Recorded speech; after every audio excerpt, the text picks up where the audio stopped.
is aware that in fact there exists legal mechanisms for us to be able to send specific support to specific counties whenever it is required and noted that there is a specific need. Governor, we have passed the county government's additional allocations all this time when we've been in the Senate. You're familiar with that particular piece of legislation. It is possible, Governor, and I will give the illustration with the county aggregation parks.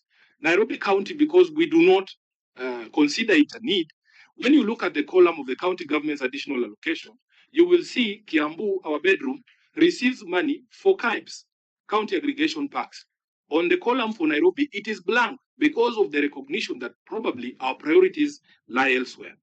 When the county governments began in 2013 on Bushare, there are counties that did not have headquarters. I went to Mandera and I found that they were given money specifically to a need to say, let us have county headquarters. They have built those county headquarters. If you look at the column for Nairobi, you will see that Nairobi does not receive money for county headquarters. So there is a legal instrument, Governor.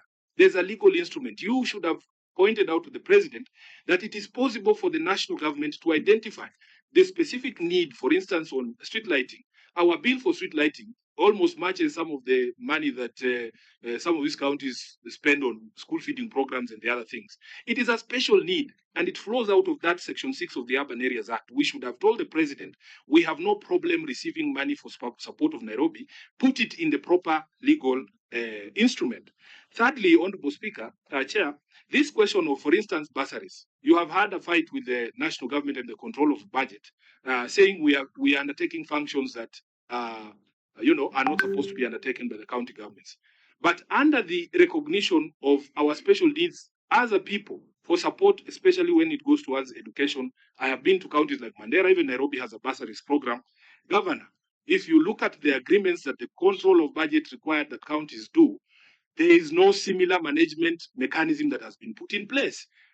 Musalia doesn't sit on our bursaries board, but we have an agreement so that you regularize it through the constitution. Thirdly and fourthly, the management committee. That is a problem that you as a committee will have to deal with. Musalia Mudavadi has sneaked himself into elective office in Nairobi because he is essentially undertaking the functions of your government. And I know he's your brother, but you don't have to share power with him. Honorable Chair, yes, there is the question of pending rates, Governor. You yourself will tell this committee the current outstanding balance. And last we had a conversation with you about how much money national government owes the people of Nairobi. I think it was upwards of something like 100 billion Kenya shillings. Why can't you tell the president that you have the capacity as a county government to be able to manage Nairobi? Let him give us our money. Let him give us our money. And then we will build our roads. I have seen this county government building roads. Unless, Governor, you are saying you cannot build roads. If the national government gave the county government of Nairobi money, you have the capacity to build those roads. You have the capacity to do those sewer lines. You have the capacity to do the drainages. You are a government. Tell them to give us our money. When we see people saying, we will give you this money, but we are not very sure you will run it, so let's send Musalia to chair the board. That is unacceptable under the Urban Areas and Cities Act.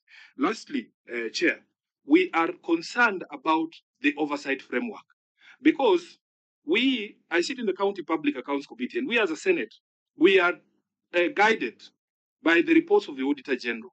We are making the life of the Auditor General difficult when during an audit process, they have to go to various entities to be able to find documentation that support the expenditure of these resources.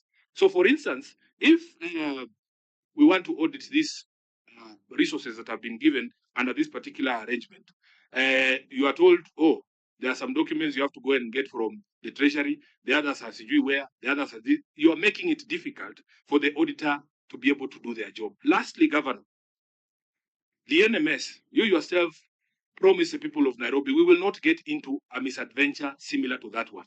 This one is similar to that misadventure. It left us with a lot of pending bills. You have spoken to it. I heard you during your address to the county assembly. And Governor, you came before this Senate.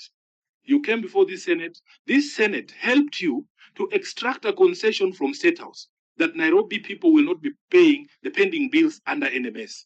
We said the comptroller of State House who was the accounting officer under NMS, should pay those resources.